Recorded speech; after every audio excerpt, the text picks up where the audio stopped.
Hollywood's most notorious box office disasters are inadvertently providing the blueprints for some of the most interesting movies that will never actually be made. You won't hear about them from mainstream internet critics because modern film culture runs on a steady engine of cynicism. Hating movies has become a competitive sport. But a podcast called Slept on Cinema practices a counterculture they call movie optimism. This chart shows the mathematical rule to qualify. Both the critic score and audience score must fall below 50%. The criteria requires total rejection. The film must fail with reviewers and audiences simultaneously, abandoned by mainstream culture. Once a movie hits that mark, the hosts, StanSteamer and GrobeStreet, try to find the silver linings. Their signature segment involves pitching spin-off ideas based on these failures, ranging from viable studio concepts to total chaos. Applying creative thinking to a failed production proves their core thesis. Practicing movie optimism yields more entertainment than practicing mockery. These spin-offs fall onto a specific scale. Tier 1 consists of pitches that sound like they belong in a legitimate studio production office. In the late 90s, rival studios released competing disaster movies. One pitch merges them into a single global event, following Mike Rourke from Volcano as seismic activity escalates across the planet. To complete the team, they draft in Harry Dalton from Dante's Peak. You combine the two cinematic universes into a single geological task force. Another Tier 1 pitch takes Angela Bennett from the 1995 thriller The Net and integrates her into the surveillance plot of Enemy of the State, assisting Hackman and Smith. The most grounded crossover involves Universal Soldier. The pitch follows Jerry Orbach's iconic Law & Order detective as he begins investigating a string of murders that lead back to a government conspiracy. Mashing these universes together can resolve the plot holes that originally sank the films, turning failed properties into a functional, expanded story. Tier 2 shifts away from the main plot entirely.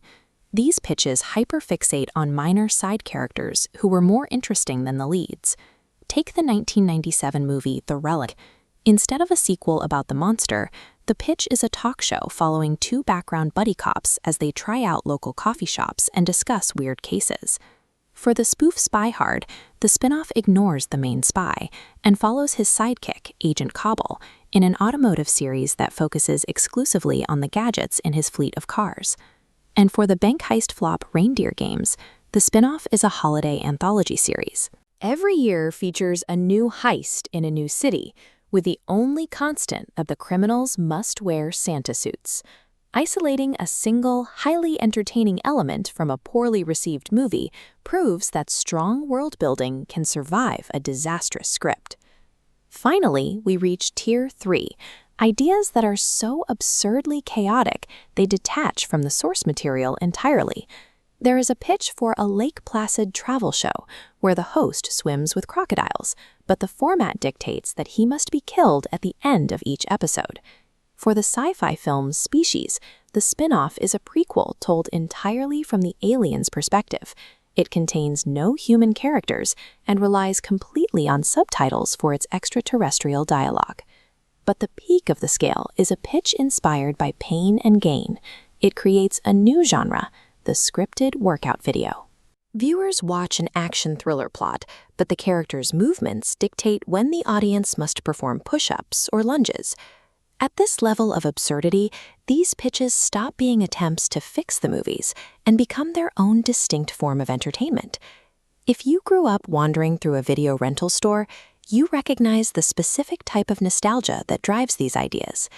Finding a creative silver lining in a movie with a 20% rating requires more imagination than writing a cynical review. Tearing down a film is an easy way to dismiss it, but it means missing out on the interesting concepts buried under the surface. You can hear these deep dives on the Slept on Cinema podcast, follow them on social media, or use their movie matchmaker tool for recommendations. Adopting this brand of movie optimism ensures that even a technical failure can be used to fuel a better idea.